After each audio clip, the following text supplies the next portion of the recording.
Welcome to Backstage with Becca B with special guest Riley Thad Young. Hi everyone, and welcome to this episode of Backstage with Becca B. On this episode, hailing from Batesville, Mississippi, this Shenandoah Conservatory graduate has already performed in nearly 80 musicals and is now bringing his passion for storytelling to Broadway as a swing in Harry Potter and the Cursed Child. Please welcome Riley Thad Young. So, how are you today, first of all? I'm good. I'm good. We're still early in the morning, so I haven't done much of anything, but that's kind of, you ramp up all day for the show. So this is how we always start. Yes, love that. I basically just woke up. So Yeah, early in the morning here too. Yep. Um, right. and I want to just dive right in because I have a lot of questions. Yeah, let's do Um, it. so what originally sparked your love for performing in theater? Because I was reading your bio.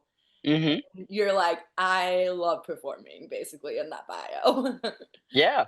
No, so I feel like a lot of kids like very early on are like run around singing, dancing, doing things like that.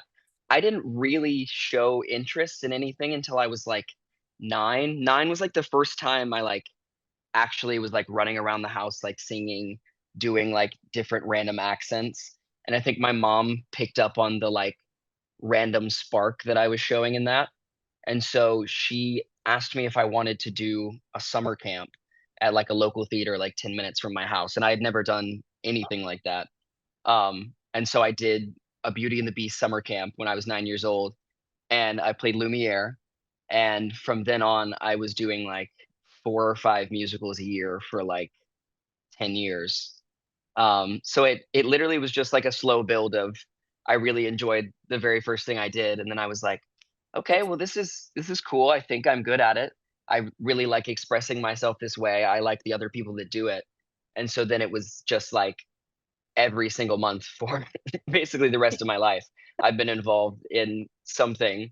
Um, this is like I think Harry Potter is one of only like 3 or 4 plays, non-musicals that I've done in my whole life. So most of my time has been spent singing, dancing when required. Um, but yeah, I mean, it started from there and it like has not stopped.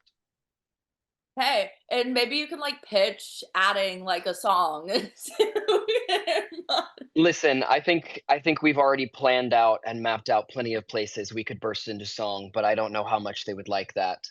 So in the shadows and in our little conversations in the background, I'm sure we're singing every once in a while. Just That's don't so listen too funny. close.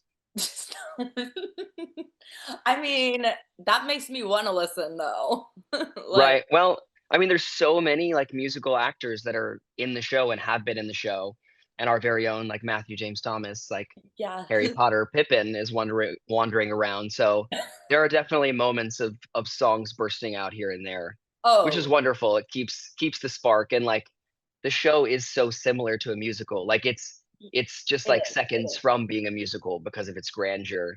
Yeah. So it's really cool. It's like being in a musical while not being in a musical. It's very odd, but like I think that brings a lot like we still bring a lot of energy in that way because we are so used to that medium and we're so close to it already that it just like melds so well for so many of us. Yes, yes, absolutely. And I'm definitely getting it more into Cursed Child later. Uh, Sure. but you talked about accents. So was the Lumiere accent something you did at home? Was a French accent something you did at home? What accents did you I do? I think so. Like I was definitely running around doing a British accent. I think French was on the list. Honestly, you'd have to ask my mom because I God only knows where I picked up random accents. But I mean that was like weirdly that was like the first thing that caught her attention and that I was doing. Um and then that kind of like spiraled into singing and doing more. A British accent is probably the one I've been doing the longest. Now, Ooh, what area of the UK and what specific, like, part, I have no idea, and I'm not sure if I know, but that was definitely the one I was doing the most. Um, and then I guess the French accent, just whatever I thought it sounded like worked for a summer camp, so I've never had to do it again, so that's probably for the best.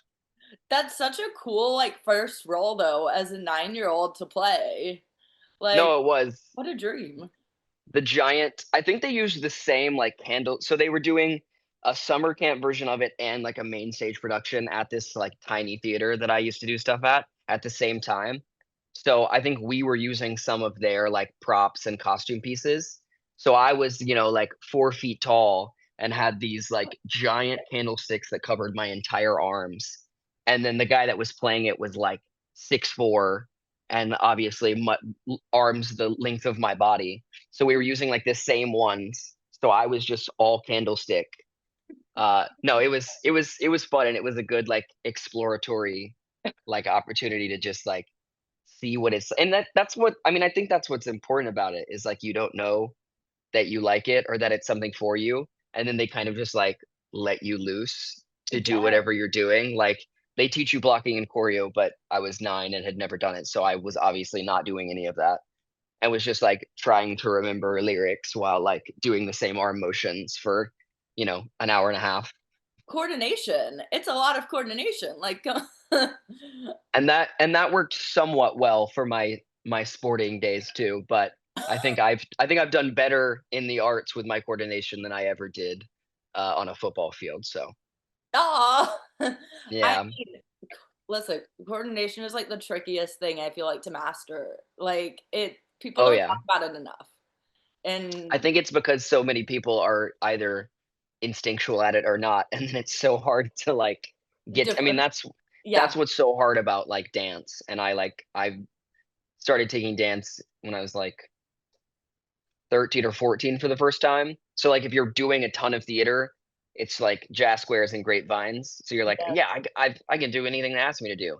And then you start taking ballet and you're like, "Oh, oh, Uh, this does get considerably harder." And then you, like, audition for colleges and you're like, never mind."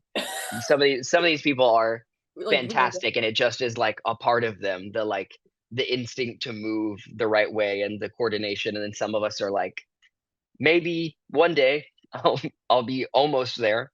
yeah.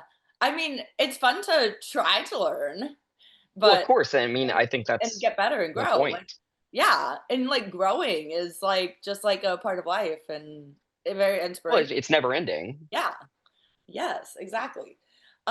So before I get into like your education, I want to ask, what was another role that you did regionally as a kid that had a big impact on you wanting to pursue Oh, continue to pursue theater professionally? wow. I really did so much, but I think, like, my okay, so I'll say a few because there's a few moments. My sophomore year of high school, this I don't even know if this is a good answer, but I did Cats, which was the second time I had done Cats at that point, which Nice. is really weird for having, like, only done shows at, like, a 120-seat theater in Mississippi, that somehow I've done Cats this many times. But I played Mungo Jerry, um, so a lot of, like and I, like, took tumbling when I was younger, so, like, it was a lot of, like, toe touches and, like, backhand springs and just doing the, like, little tricks you could do, but so we had, like, the Orpheum High School Musical Theater Awards, which is what um, so I did the Jimmy Awards in 2018, and that was kind of like the precursor is you do those awards, and then if you win, you go on. So in 2016, I was nominated for like Best Supporting Actor for Cats, which whatever, thanks, but I have no idea why. um, and so that was like kind of the first like recognition I had gotten for doing a show like that, especially in high school. And so that was kind of like a small catalyst for being like, okay, maybe like people like what I do that like judge these things and people who like are in a higher level of arts education are like watching. So there was that. And then like my whole senior year of high school, I did like 8 musicals in a row. Like from the time I ended junior year all the way until going into college, I did like Mary Poppins Next to Normal, School of Rock, Adam's Family, Dogfight, High Oh School my god. Musical, James the Giant Peach, Bring It On, um, Hunchback, Jesus Gosh. Christ Superstar, Be More Chill. I did that like all like back to back months the entirety of my senior year. That's And I that's think insane. I know, and a lot of them are really, really hard shows, like Next Yeah. to Normal, School of Rock, Dogfight, Hunchback, Jesus Christ Superstar are all very, very hard shows to do. And I think like Next to Normal is my favorite musical, Oh yeah. and I have a very, very deep connection to it. And I got to do that right at the start of my senior year at the same community theater that I started doing theater at when I was 9. And I think like getting a true opportunity to do a dream role, one that you connect to so deeply, was like a really, really special moment for me to be like, these are the kind of things that you can do out in the world, like the kind of pieces of art that are produced out in the world that tell these really, really like deep, beautiful stories about like family dynamics and mental illness and like the things that people like deal with. I don't know. That for me was like, this is what art can be. And especially coming from like a small southern town in Mississippi, it all art doesn't look like that, and you don't get a lot of exposure to that kind of art. So I think that one in particular for me was like, oh, like every and not to poo-poo like certain musicals, and I think like all of them are great, but like a lot of musicals are like flashy and like Right. pretty costumes and like kick lines, and like I thought like, oh, okay, most theater is just like that. And then you get to do something like this and you're like, wow, wow, it can really look so many different ways and can be so deep and so meaningful. So I think that for me was like, I could keep doing stuff like this and be a part of stuff like this. Yeah. And like you're acting, like thoroughly acting. And Yeah, I mean, the singing in the show is the music in the show is fantastic, but like the yeah, acting in the show that goes along with the music is, yeah, I feel like that's a whole journey of itself. yeah. Getting to explore like hard rock musical theater music that is like so hard to deliver in and of itself, and then layering on top of it like very deep like subject matter about mental illness and like struggle and really difficult family dynamics, like getting to like take those storylines through the medium of like really energetic, really difficult music is like, and that too, like that just solidified to me that like I really want to do musicals for a good portion of my career, of my future, whether it be for, my own financial support or be just because like it is so intrinsically in me that that's the way I want to like deliver the things that I feel. Um yeah, it was really, really cool. And yeah, I just hope I love seeing art that gets to do that, and I hope I get to do a lot more art that delivers that kind of stuff. And I think a lot of theater nowadays is like that, which is really beautiful. Well, and I think based on, again, to bring up your bio, like I've seen very few bios that like dive into that much passion. So I think based on that bio alone, like you're definitely going to get to do more theater like that. Oh, thank you. I And sure hope so.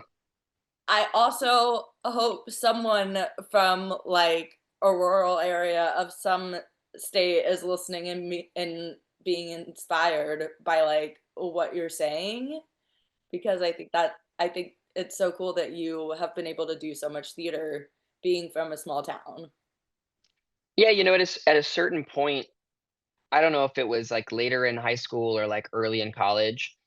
I like I would always the way I really, really got into musical theater music was not listening to like cast albums. It was more like the song cycles that musical theater composers write, like the Drew Gasparinis of the world. Like I was obsessed with I Could Use a Drink. Like that's my favorite musical theater like song cycle. And I always and I still hope I get to do it someday, but I always was like, wow, if I could just be a part of stuff like that. Even if I didn't ever get to be on Broadway, never got to like perform professionally in musicals, like if I could just be a part of these things that little kids like I like listen to, that would be like fantastic because stuff like that is similarly to Next to Normal. I think of it in the same vein as like it it is musical theater, but it's so different and it's so unique and it's something that like I latched onto and it led me to so many other things. So I just like have always dreamed of getting into that space because little kids in Mississippi or Tennessee or Alabama or whatever, like, can listen to those things and be like, "Wow, musical theater is so cool. It can be so many things. It talks about so many things." Um, and that kind of led me to be like, if I could just kind of be a motivation to kids like me, no matter what that means, like, just like something that's so easily accessible for them to like see. Because obviously, I didn't go to New York for the very first time until I was 17. So like I wasn't seeing Broadway musicals. I wasn't like visiting the like hub of it all. I was just seeing stuff at the Orpheum in Memphis every once in a Yeah. while, and then community stuff. So like those kinds of things are what brought accessibility to me, and I just hope that like someday I can bring accessibility to other kids like me in the same way. Now I'm curious, you said 17. So Mhm. was it for the Jimmy Awards?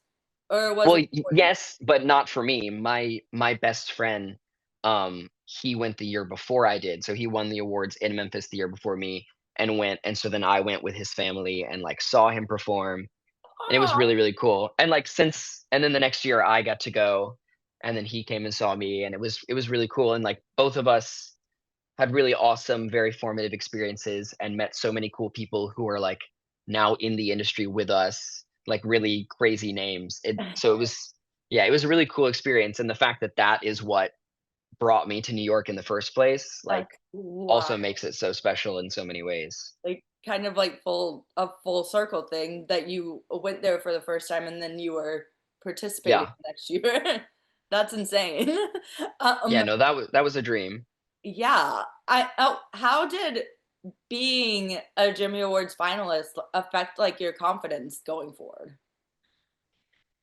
I mean, I think so for one, just getting to go there in the first place meant that I had to like compete or be adjudicated or be a part of my regional awards in Memphis. And so like for 3 or 4 years I had been watching this and like watching the videos of the Jimmy Awards and seeing the people compete and then being a part of my own awards in one way or another. Um and so like then being a part of it and actually getting to like win my own awards for one was just insane because there are so many talented people who have gone on to do crazy things from the Memphis area, and like seeing my own best friend do that and then having the moment where he actually got to like he like got to announce me and hand me the award at our like regional awards. So like just getting to do that in the first place was like, wow, like I really like could do this in some form or fashion. Like it's not the end all be all and it doesn't necessarily prove anything, but to me it was like, okay, this is like viable. There are real ways to like go out in the world and do this and like be among other people who really want to do it. And that was like roughly at the same time I was auditioning for colleges. So it was tough. At that point I had already auditioned for like 13 or 14 schools and been denied from all of them except for the University of Memphis, where I ended up going for my first year of college. So, Yeah. like, it was like, wow, awesome confidence boost after kind of being like Yeah. very humbled and very like brought further than down to earth. Um, and then getting to go and then having that moment where they call the names and being like, I don't really know how this happened or why they made this decision or like You're like, what wait. it's gonna, yeah, yeah, the moment they call those names, it's like I had already resigned myself to be like, they're gonna call some of the best people from the week that I've watched like be unbelievable, and then they call your name and you're like, I was so in shock that I just wasn't even thinking. I was like, this doesn't make any amount of sense. Um, but yeah, I mean, it was a huge confidence boost, but I think even more so because it did yield me more opportunities in the future. Like from the Jimmy Awards, um, I did my first year of school at University of Memphis, but then I was contacted by like other schools, namely Shenandoah Conservatory, where I ended up going for my next 4 years of college and graduating from. Um, and because of that experience, I was able to go to a school that ultimately was a better fit for me, was a great fit for me personally, and kind of yielded so many things for me. You know, the Jimmy Awards or the my High School Musical Theater Awards and not getting into college led to the Jimmy Awards, which led to my school, which led to me getting my agent, which led to me getting the current show that I'm in. And it's just kind of like everything has to fall in the right place, and I had to go through a year of, like, not feeling like I was in the perfect spot for me to then end up in what felt like the right spot for me, and, like, it just is it's all a domino effect, and, like, there's nothing you can do to plan those kind of things, and, like, as much as it is, like as much as it was boosting my confidence, it was just, like, putting me in the right place at the right time to do the right things, you know? And, like, confidence is an ever growing and changing and expanding and diminishing thing that you can't really control. You try to as best you can, but, I think just, like, having the opportunities and feeling supported and it bringing me to the right place is, like, even more so what it brought me, which I'm very grateful for because I think everybody has their own path and, like, has to kind of fall into the right place. Yep. I feel like the own path thing is so key. And I love talking about that because, like, it's like, no, like, not everyone has like one path that they're going down, and not everyone is gonna get like success right away. People will work for this. Even like these For big a names. long time, yeah, Yeah, even like yeah. these big successful names work for what work for the success. Like Yeah, I mean, everyone. 10 years in jobs that they have no interest in being in, you Right. know, like, I think it's Jessica Vosk Oh yeah, yeah. that was, like, a He's one. finance person on Wall Street for, like, 10 years, and now, like, she's in everything, and we all think she's fantastic. It's, like, stuff like that. And It I had kind of resigned myself to that too when I first moved here, like, I was working at FAO Schwarz at the toy store, and I was that's doing awesome. magic tricks there as a toy demonstrator. I don't know magic. I mean, I guess I do. I do now, and I know some of that magic and some of the magic from our show, but, like, I was like, "Okay, yeah, this will be a cool story. I'll work at a toy store for, like, 10 years, and then I'll go and do Broadway, and it'll work out perfect, and it'll be such a cool story." No, So, like, yeah, you don't know what you're gonna have to do or what you're gonna have to go through to, like, because it's all about timing and it's all about perfect opportunity and the right place, right time, and all of that. oh my god, that's, like, literally that sounds like a dream because then you get to, like, interact with, like, the kids coming to New York too, who are, That like, is there true. for their first time with their family, and, like, that of itself is magic, I feel like. No, it is, and especially, like, Christmas time in the city Yes. is already so beautiful and, like, fantastic, and I love it. You're like the toy store was packed every single day in the month of, like, late November, December, and so, like, there are thousands of kids coming in every day to, like, pick out their Christmas presents, and you're like, "I've got a great Christmas present for you, like, come and learn how to do magic with me right here." Oh my And you'd, god. like, build these huge crowds around you. Well, sometimes, like, you gotta, like, entice them in, but, like, once you do, you're, like, doing these cool card tricks, like, making their card appear and, like, we had this coin trick where you would, like, make the coins, like, disappear and reappear in their hands and, like, the old handkerchief trick, like, stuff like that every single day, all the time for thousands of kids every day. So I was basically already on Broadway, performing magic for thousands of kids Like before I was performing magic for thousands of people. right, I mean, it sounded like you were preparing to get that letter from Hogwarts. Right. Yeah, at FAO I think Schwarz. yeah. I think they found me there. They sent an owl over there, Right. and yeah, well, I didn't last my whole time at the, toy store until Hogwarts, but it was a decent segue, I'll say that much. That's so I mean, a good audition story too, like, hey, I'm Actually, in my very first audition for Harry Potter, they asked me, like, what I was doing at the time, and at the time, I was still working there, and I was like, "Well, I do magic at a toy store, so I I'm know the you guys, like, have some of that." some of that. I'm a wizard, actually. Yeah. Like, and they're like, Not "Oh, not at the same level, but I know how to do some sleight of hand, so if you guys are in need, I'm already trained. that's so cool." And magic trick I mean, like, even the simplest of magic tricks blow my mind.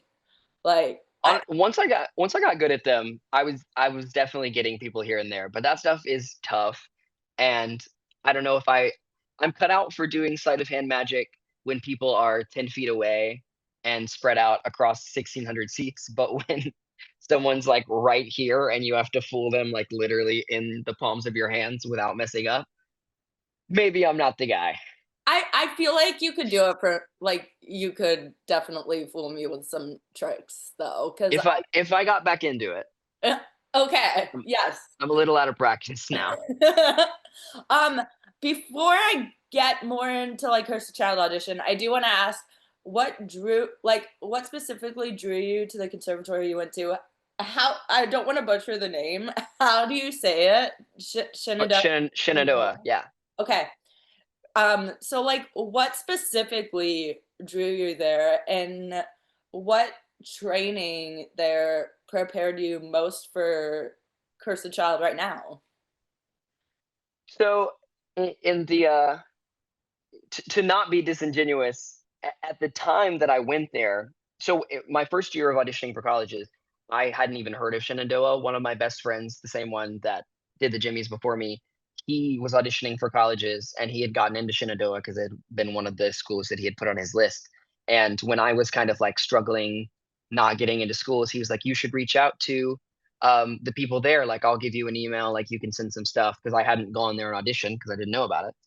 So I like very, very late in the process sent in some stuff, and they, like, actually considered it for me, like, this was, like, most of the time you pick schools in, like, May. That's, like, deadline, we, like, build our class, and then we move on, and it was, like, May, and they were considering, like, some of my tapes and, like, being very considerate of my material. They really liked me, but at that time, they'd already chosen a class, so then I went and did the Jimmies, and then Kevin Covert from Shenandoah, he reached back out to me and was like, if you decide later on that you need a different school or like wanted to come here, like you should definitely audition again because like you have a very good chance of coming here. We really like you. And I was like, okay, that's great. I mean, a little late. I got to go do Y- school now somewhere else. But so Mhm. then I did, and I decided after a while that like I wasn't in the right position for me, not the right spot. So then I re-auditioned there. I loved my audition experience. They were all really kind. They like had me sing like 6 songs in my, like, initial audition for them. It was great. It was a great experience, and honestly, what more than what brought me there, what kept me there was the community that the school has built.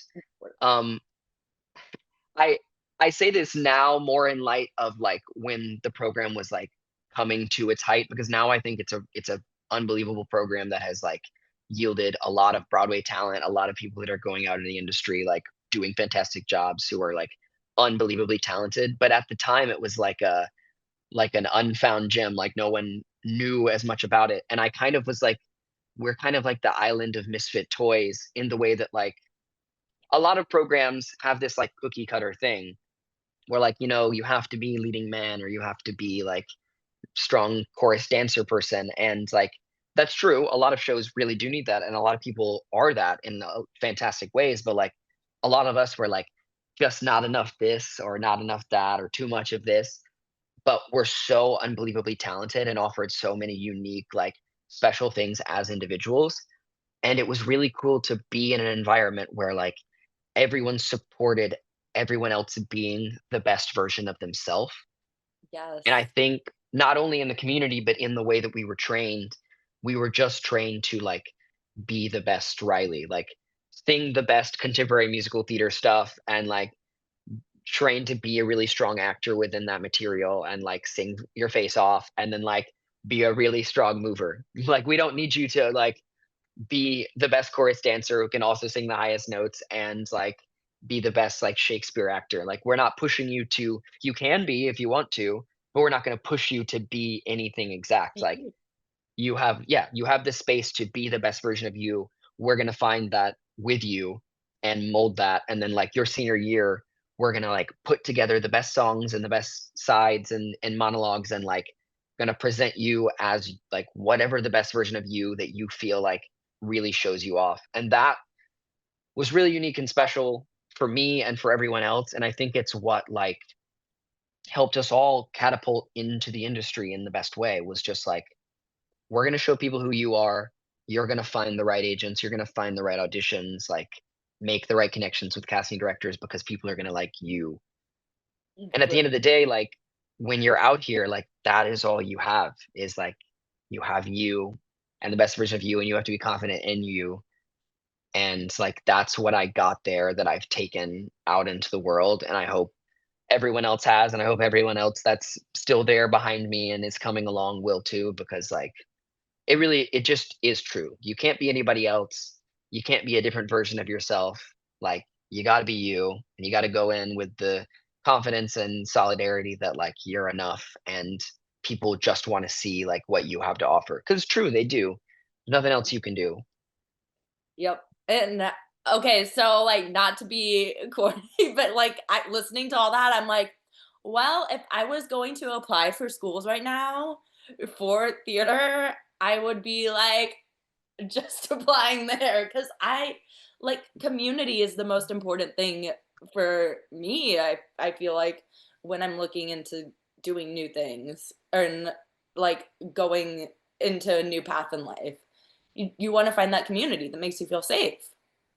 Well, yeah, I mean, not only was the community there, but, like, whether we talk to each other every day or we see each other, like, once a year, we have people out in the world from my Yes. year, the year behind me, 2 years ahead of me, like, we have this enormous community that we can go to and be like, "Hey, I need help with this," or "I'm doing this project. Do you wanna be a part of it?" It happens all the time, and, like, it doesn't matter if it's theater or whatever it is, like, bringing a community into the world with you and, like, having people that you go to and connect with is, like, far more important than anything else. And like when I began, or like actually in the time between like moving here and getting the show, that's the thing I think I kind of like had a resolve on and was really, really important to me was like, if I never get to do professional theater, I never get to do what I want. Like the one thing I want to have in my life is like people that make every day worth it, Yep. and like building friendships and relationships that like just make me happy in my regular life, because that is so much more important than anything else. And I found that in the show, I found that outside of the show, and I think like no matter what you're doing, that is the most important thing you can possibly do because it's all you're going to have at the end of the day. Agreed, agreed. And I okay, so jumping into Cursed Child after this, but I don't think I've ever asked this before, and I'm really curious because you said you picked out like 6 songs to audition with. How do you choose songs to audition with? What's your process? Well, it kind of depends because like now in the industry, like there are very like in open calls, sure, like sometimes you bring in your own stuff. They're on the thing, they'll be like a pop rock song or like a 16 bar from a juke, like whatever it is. Like, so then you're like, okay, I'll find something that like sounds like the show, but fits my voice and is one of those things. But in a lot of other auditions, it's just like, here's the stuff from the show.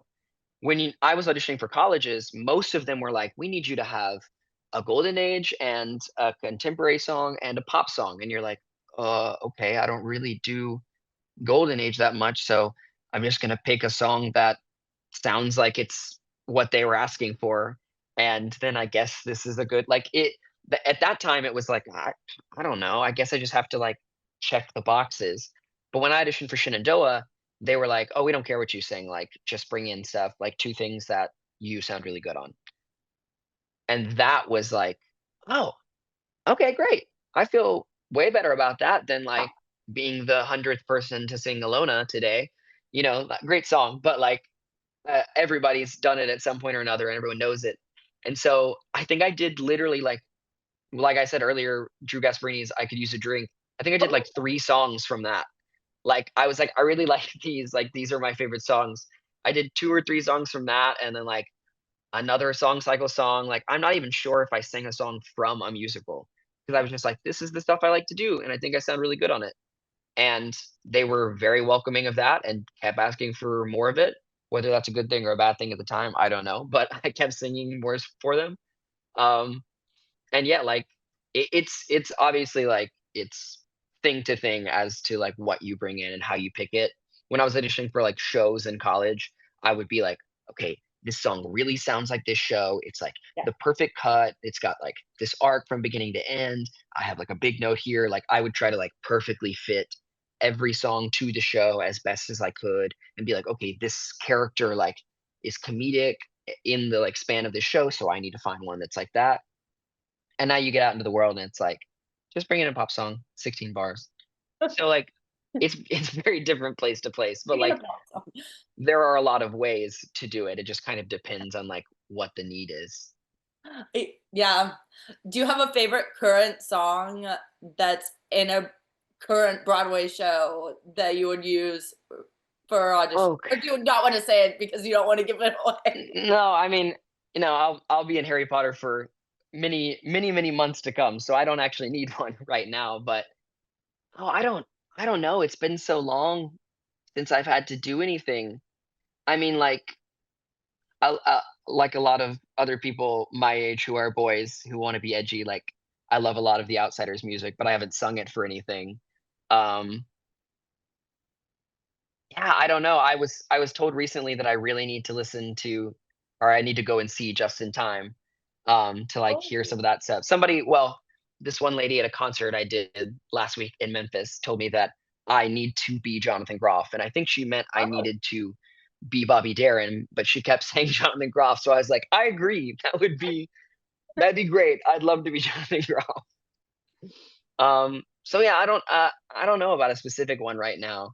I mean, there are many, many that I love in the musical theater canon. Like I just did like Moving Too Fast at a concert like last week, and I know that's like cliche and we all know Yeah. it and do it, but like love it. So good. Um, yeah, Literally so good. I'd have to think more on it. It's been so long since like I sing every like 6 months now when I like get to do something and it's like the best moment ever and I love it. But then I like pipe back down and do my dialogue. Yeah, and magic. And yeah, and go to Hogwarts and yeah. And that's great too, and And I'm loving it. yeah, yes. And okay, now have you ever met Jonathan Groff? I haven't. I haven't had the opportunity I to, I'd need love this to to. happen now that this woman told you that you need to be Jonathan Groff. Yeah, You let me call her up and see if she can arrange something yeah, since she wants it so bad. like, "Hey, can" You yeah, remember when you said I, need to be him? Well, let's arrange a meeting. yes. Oh my gosh, that'd be so great. That'd be, like, such a great story to post It's on a fantastic. oh my god. I I don't need to tell him that she wants me to steal his role, but I could just say she wanted me to meet him. She wants me to actually, like, steal it like, be you? Say, yeah, your No. whole career, so if you could just, like, take a back seat for a minute. Just I'll kidding, Jonathan do work, Groff, you're it's great. okay. Yeah, he can keep his career, he's great. So I want to, speaking of careers, get into your career and your Broadway debut. Come on, hello, like Thank you. Cursed Child, huge. Like just getting to be a part of the Harry Potter world. I feel like that's I know. in general, especially this year when we have someone coming in soon who was actually in the Harry Potter The book. OG, yeah. What was your audition process like for the show? And were you a fan before of all the Harry Potter books and movies? Yeah, so I mean, as a kid, I think I read the entire series in 3rd grade, like, all of them, probably just for, like, reading points at the time, like, I'm gonna read the most books and get the most points and get, like, a bookmark at the end of the year or something. But, yeah, no, I loved them then, and the entirety of my life, it's been like, "Oh, it's fall, winter, time to watch them front to back again." Um, so no, I do love them. For as the show goes, I hate to say this, but I'd never really heard of the play in like any capacity until I auditioned for it. And I think that's also just because like it had existed since like I started college, so I had not really been to New York to see it, and it's been around so long. But I got to audition for it in October of 2023, yeah. Um, and that was the first time I'd gotten anything for it. I still had not seen it, so I tried to, like, read up as best I could on the plot of the story. Um, and I was auditioning for the tour originally, like a lot of the people that are in the show with me currently. Because that was the very first time they were, like, getting ready to launch the first national tour. Um, so I auditioned for it in October, and then, like, a week or 2 later, I did, like, my first movement call for the show, and then a week or 2 later, I did, like I read another side with the, like, original creative team, and then a week or 2 later, I did another movement call, and I did that, like, 6 or 7 times until I was, like, testing out, like, some of the effects of the show with the team. Like, it was a long process, which for a lot of shows is the case. Like, you go in over and over and over, and sometimes it's just like, we're still wondering if you're, like, good enough or whether you fit, like, what we need, and sometimes it's just like, this thing is an enormous puzzle, and we're just trying to figure out, like, we've decided on this, but we have no idea for this, and so we just need to, like, figure out how to put those pieces together. And so I was going in for it from, like, October to late December, and then I didn't hear anything for 6 months. Assumedly, the tour is cast and the show is moving on, and as am I, like, I'm working at my job and auditioning for other things. And then May of 2024, I got another email that was just like, "Hey, you wanna come back in for Broadway?" And I was like, yeah. Oh, yeah, of course I do, that's great." And so I did, like, one more movement call, and at this point, I'm, like, a movement call pro for Harry Potter, like, I know what we're doing, I know how to wand dance, and so I did that one, and it was the first time I had read for another character in our show, and then, like, a month later, I'm, like, standing at the desk of the spa that I work at, like, checking people in for their massages, and I get a call from my agent, and I'm like, "Huh, I wonder what they're calling about. I haven't really auditioned for anything in a minute, like, there's not really anything to get." And then I was like, "Oh, wait, I You wonder said if it's this thing I've been, like, waiting on for, like, 6 months." And then they let me know that I had gotten it, and it was like I spent, like, the next half hour on the street, like, calling everyone I knew and, like, trying to get my mom and my girlfriend and my dad on the phone and my best friends and, like, literally telling everybody, and it was, like, the most special moment of my life. And, like, sometimes I just try to, like, stand and remember, like, what that moment was like and, like, telling people because, like, just as much as it was an accomplishment for me, it was, like, this, like, full circle moment for all the, like, special people in my life who have helped me, like, be where I'm at. So, like, remembering what it was like to, like, share it with the people that got me here was and is just as special as, like, being able to say that I, like, am doing it, you know? yes. Oh my gosh. I mean, and I cannot imagine like getting a call like or be like, "Excuse me, can I go freak out for a second and like Yeah. pace back and forth and call everyone and just like Yeah. celebrate?"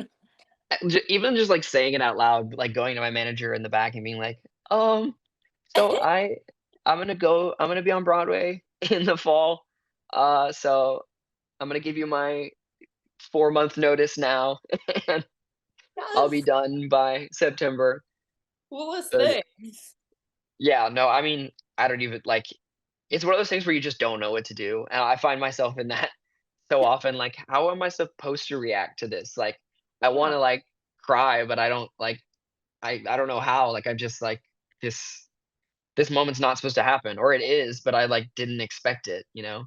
Yes, and it's 6 months after? Like, that's so random too. Yeah, I know, and that's just, like that's the craziest thing about auditioning sometimes too, is, like, there's not a timeline about things, like, they have just as many things to like, just as many and more things to figure out than you could expect, Right. and sometimes they cast one thing, but then somebody else leaves and they're casting another, and they're like, "We liked him, let's bring him back in." It's just, like, so much about this career that you can't plan and you can't, like, figure out, so you just wait and you just keep on keeping on and you Yep. do life, and hopefully a call like that comes around and, like, changes your life for the better, and then one day you go back to doing the things you did before, and then hopefully there's another call. It's just, like, it's so unpredictable, Yep. I mean, again, paths are different for everyone. and it should be. Yeah. And I have to ask this question. I know you all have like the backgrounds on the website, your houses. Oh, yeah, yeah. What is your house, your Hogwarts house?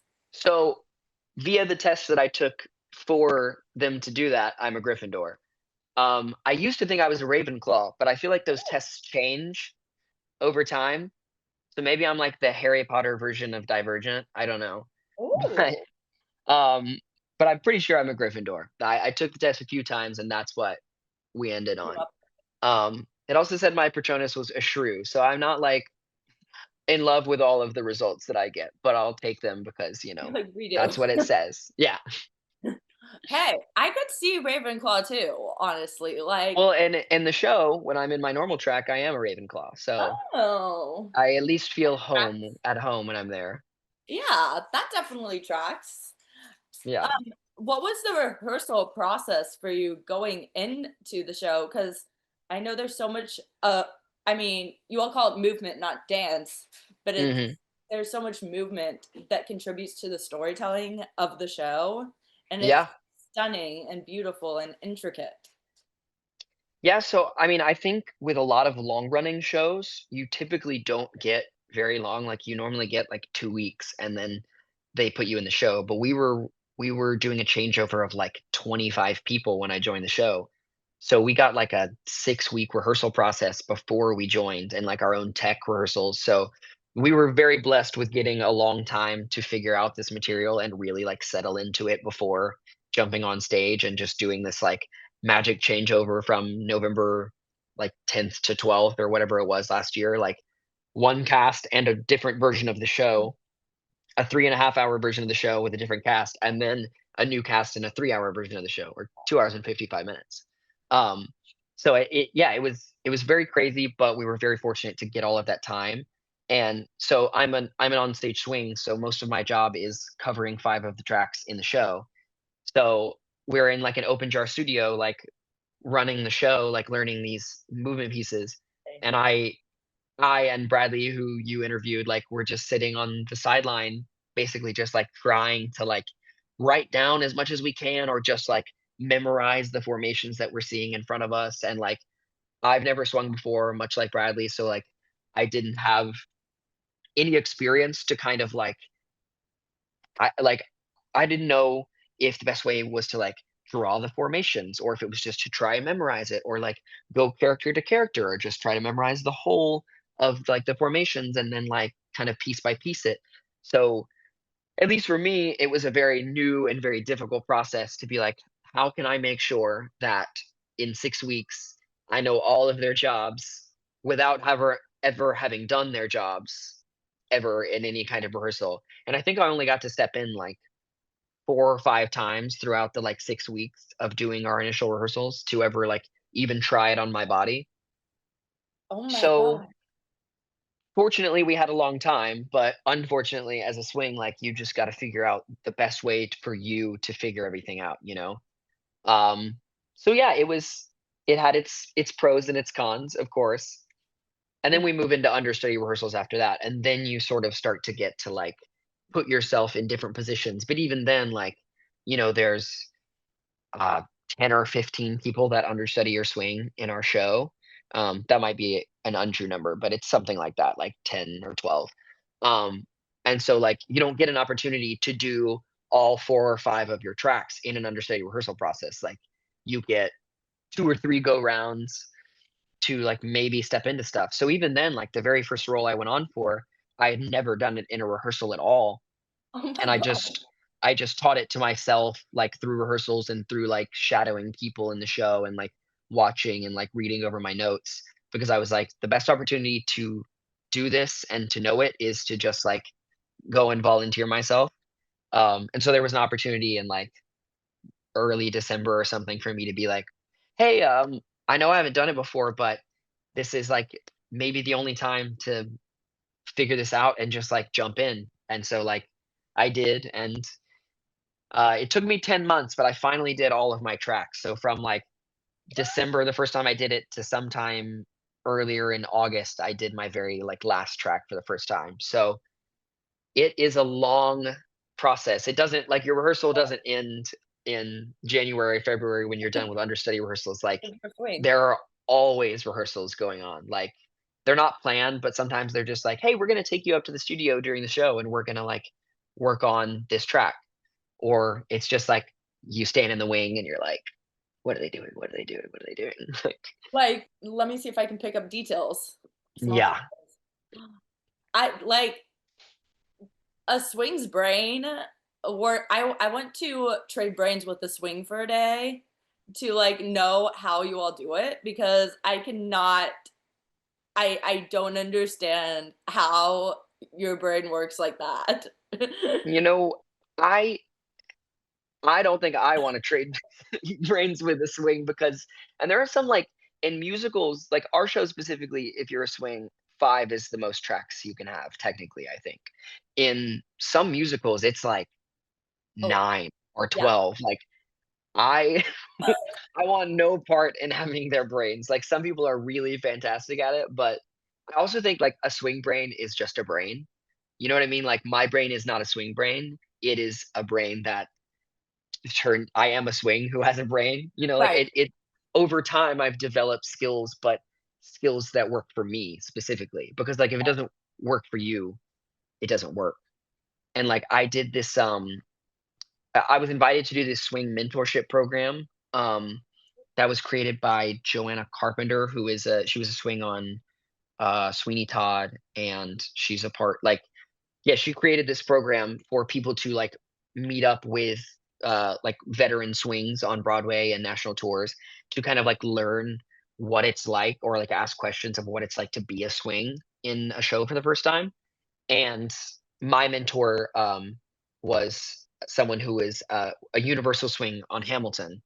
And so I would The say that I would say that I got a really good, version of that because that show is obviously, like, nuts, and he had performed in Chicago and in New York and on multiple, like, national tours, and so he had done, like, every version of the show, and so I got to learn from him kind of like, "This is what he did," and I got to ask, like, "What do you think I could do?" or "What's the best version?" Like, "Are notes good?" or like, "What do you do to rehearse? What do you do if it's been a long time since you've done something?" And, like, his version is different than my version, was different than Joanna, who created the program's version, and I'm different than Bradley, like, it's gotta work for you, but, like, there are ways. There are ways to note take, there are ways to, like, watch and kind of, like, break things down, so it's like, anyone can be a swing, but, like, only your version of it's gonna work for you, you know what I mean?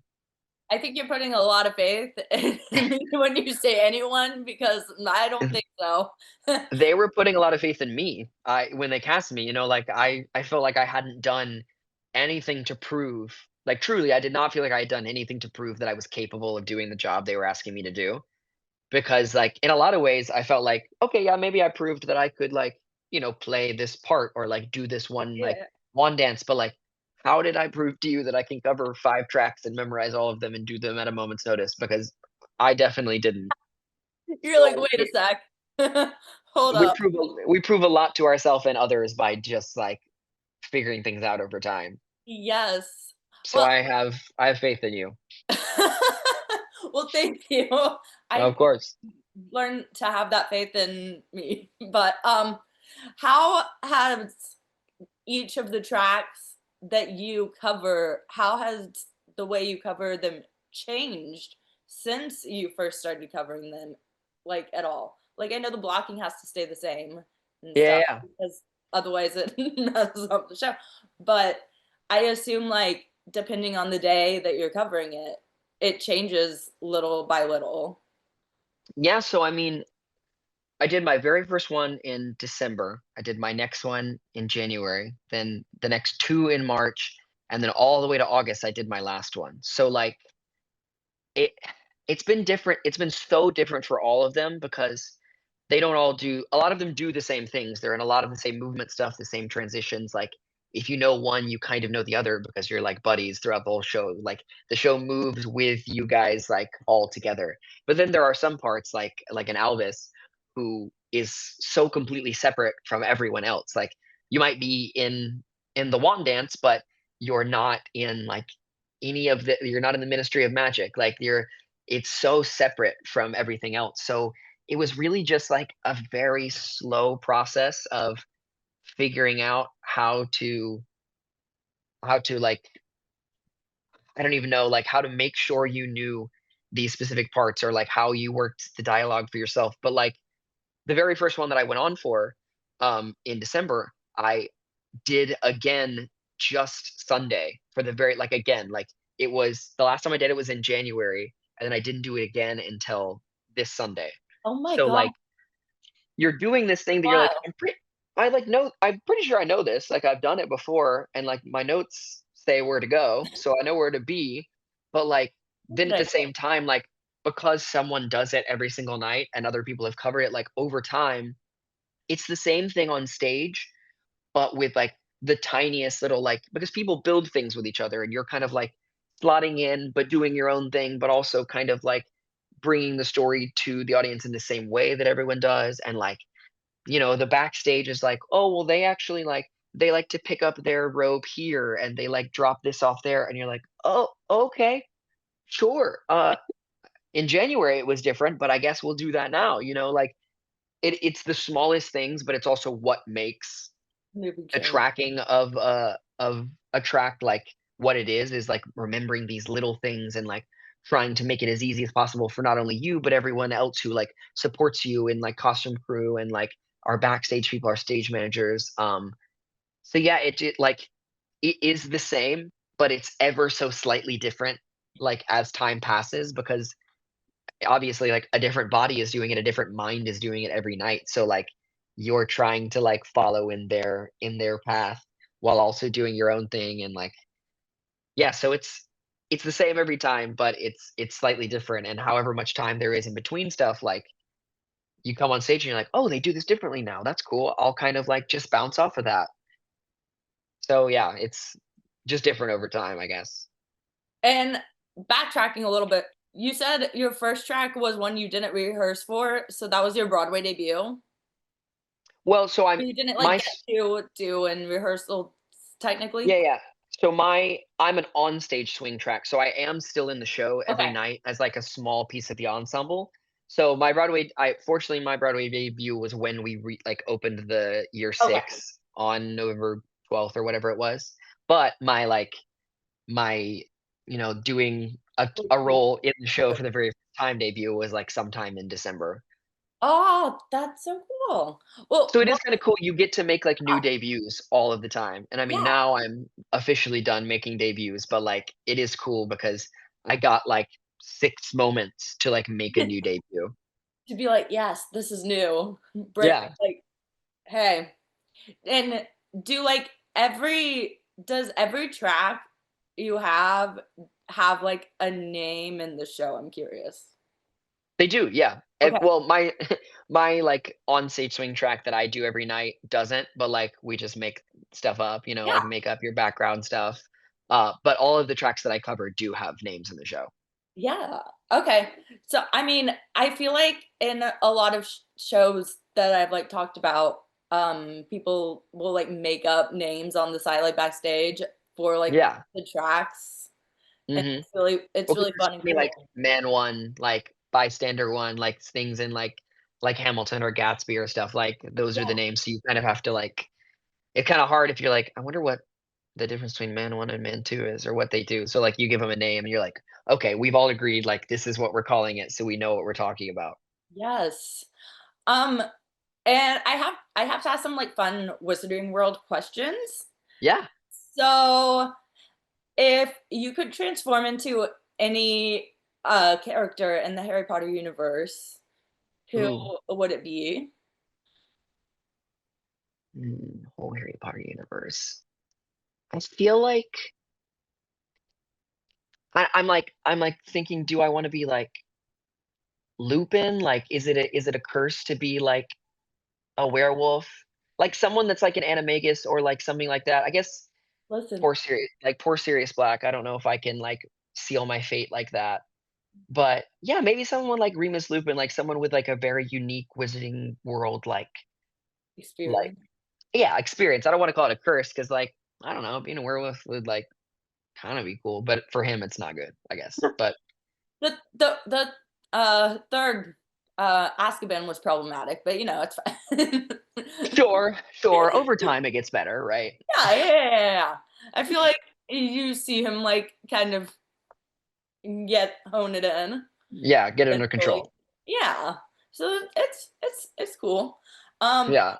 if you could keep one magical object from the Wizarding World, what would it be? Oh. Oh, probably I guess probably an invisibility cloak.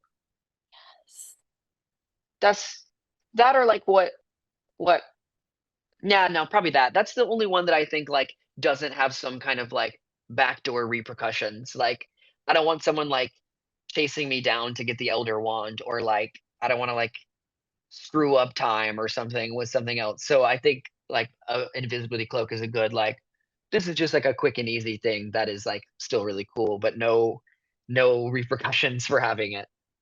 You're like, I actually don't want to be hunted down by an evil wizard who, No yeah, desire for that. no, no, no, absolutely not.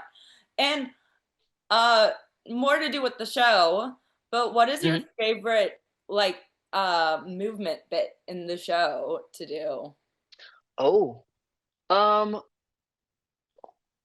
probably does this I wanna be, like, careful about, the contents of our show, but Yes. I guess maybe, the Ministry of Magic.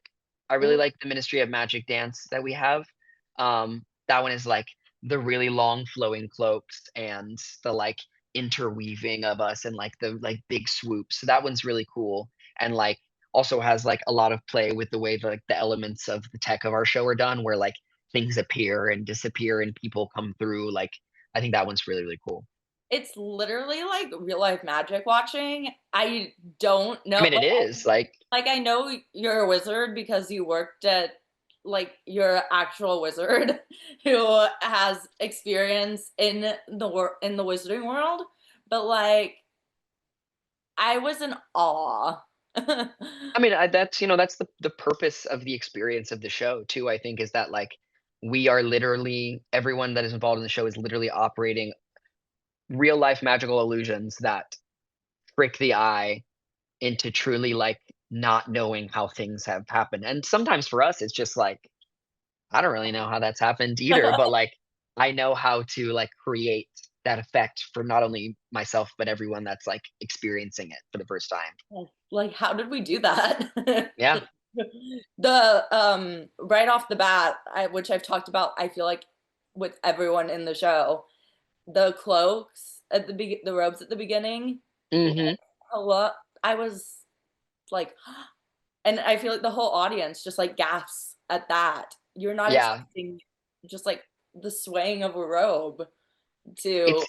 It's crazy because I had not seen it from the flip side for so long, and then, like, when I was able to see it from the other side of things because now I've gotten to be a part of that moment of the show probably, like, All the time. 70 times or something like that, and now that I've seen it from the other side and seen how, like, that moment just, like, completely, like, blinds you to experience, like, that change, like, into platform 9 and 3 quarters, like, it it's just the unbelievable of like, tech of the show that they've created is just like, Insane. how did anyone ever think of that? And it's just so perfectly done, like, so many parts of the world, like, that effect is gonna work every time because it just is, like, so intricately created that, like, it's just, like, fail proof. And I think that might be, like, my favorite magic moment personally in the show, I don't know, but what is yours? I mean, I will say that, like, I know that every person that has come to see the show for me and, like, audience members always say the time turner effect, and it really is, like, unbelievable, and I think any moment like that that really involves the audience, like, I don't wanna give this away either, but there is a portion of the show that really, like, is, like, right it's the entire theater is used for this other one magic trick that we do, and I really love that one, but I like anything that involves, like, an incendio or, like a flame effect in the show because a few of my tracks, are involved in those, and it's really cool to, like, sleight of hand do things, like, in person to, like, be a part of, like, how that is, like, created and, like, shot out or something explodes, like, I really love those moments. Ooh, that'd be so fun to, like, Yeah, to just, like, see those come to life on stage right in front of your eyes, I can't imagine. Yeah, Like, y it's nuts. yeah. Um, Before I get to my last question about Cursed Child, what is your favorite line from the show? Because there's so many good ones and, like, inspirational ones that I feel like you leave thinking about. It's such a heartfelt show. Oh, man, that is you just got me with a hard hitter. I feel like I'm gonna have to okay, got it. Um, Dumbledore says at one point, um, "Those who love us never truly leave us." Yes. And that is, like, not only true, but, like, it's just beautiful, like, beautifully written. The sentiment is, like, very heartfelt, and it is just, like it's a line in a show, but it's, like it's a real sentiment that, like, holds true. Yep. I feel like I think about that one a lot. A Yeah, lot. it's really, really well written and, like, a beautiful sentiment. Very touching.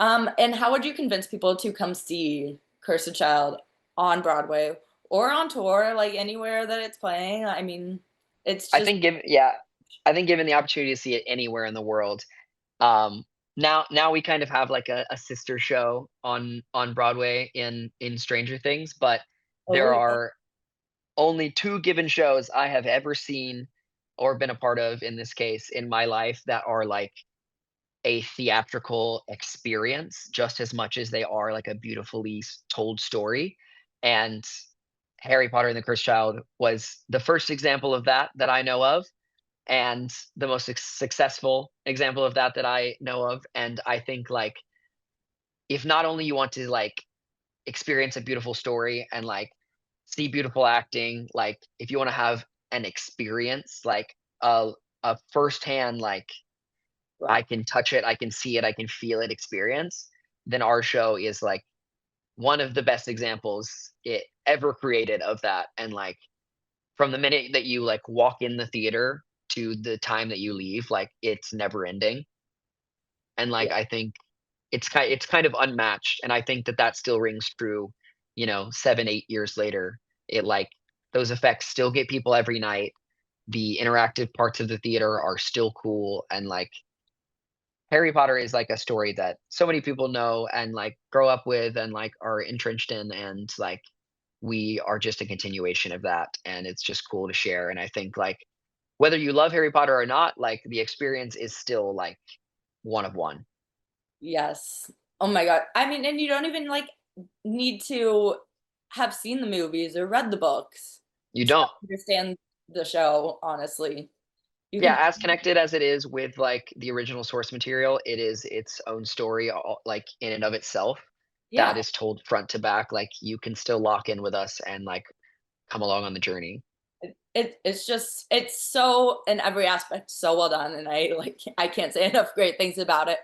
Um, No, thank you. of course, and huge to be part of that, obviously. Very fortunate, yeah.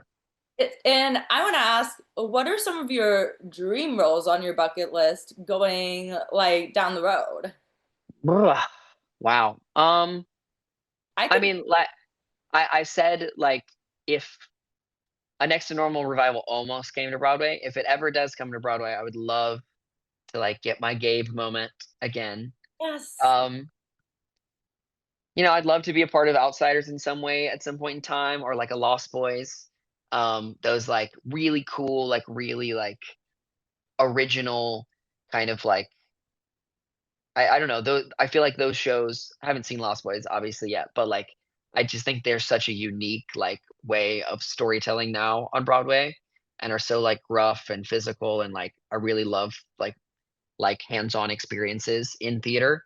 So something like that, but then also I'm more than certain that there's stuff, like, out in the world that just hasn't even come yet, and I love, like, being a part of new things and just, like, trying new stuff and new music, so, like, hopefully, like, stuff like that comes along and I can be, like, first one to kind of, like, create and invent new stuff.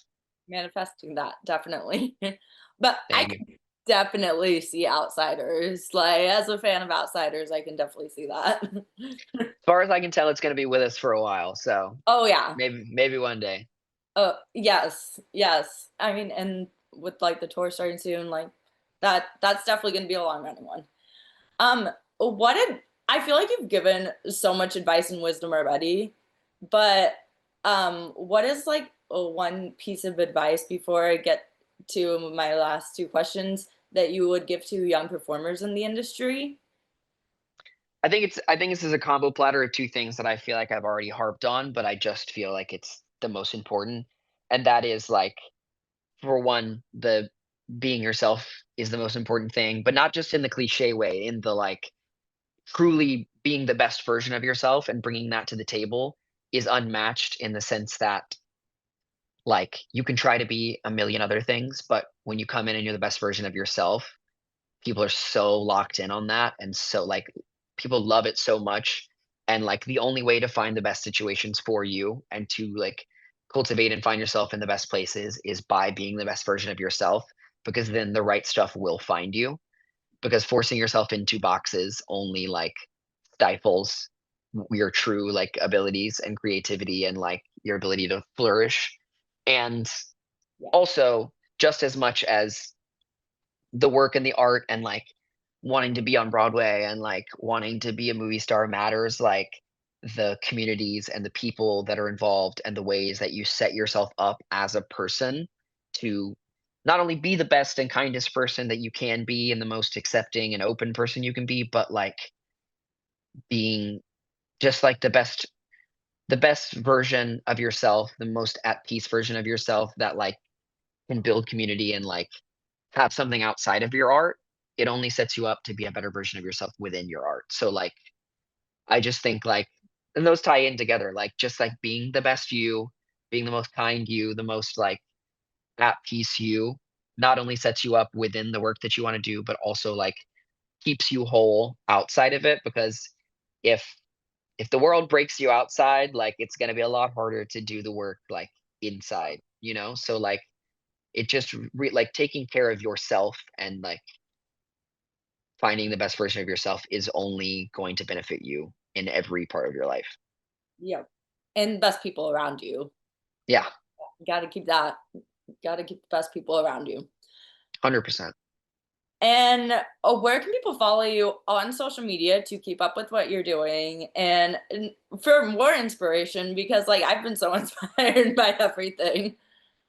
My Instagram is Riley TS Young, so I, post some of my life there and share stuff. I'm not really super active on TikTok. I wish I had gotten in on it earlier and kept singing and stuff. Maybe one day. I don't see it. Well, hopefully, don't see it going anywhere. So. Yeah.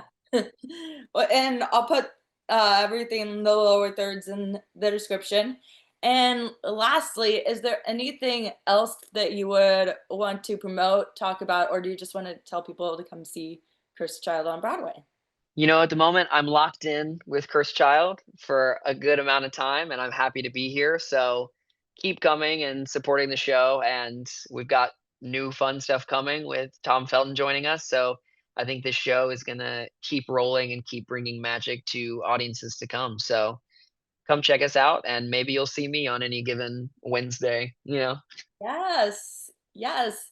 Oh, well, thank you so much for joining today, and it's been lovely chatting with you. And I can't wait to get back to New York and hopefully soon and back and see the show because it's truly just magical. Well, thank you. And thank you for having me and for your awesome questions. And I appreciate it. Thanks for watching this episode of Backstage with Becca B. You can follow me on Twitter and Instagram at Becca B Talks TV. Or for more exclusive content from this interview and more, you can follow me on Instagram and Facebook at Backstage with Becca B. Make sure to subscribe to my channel and like this video, or if you're listening on Apple Podcasts, go ahead and give me a 5-star rating. Thanks for tuning in, and I'll see you guys next time.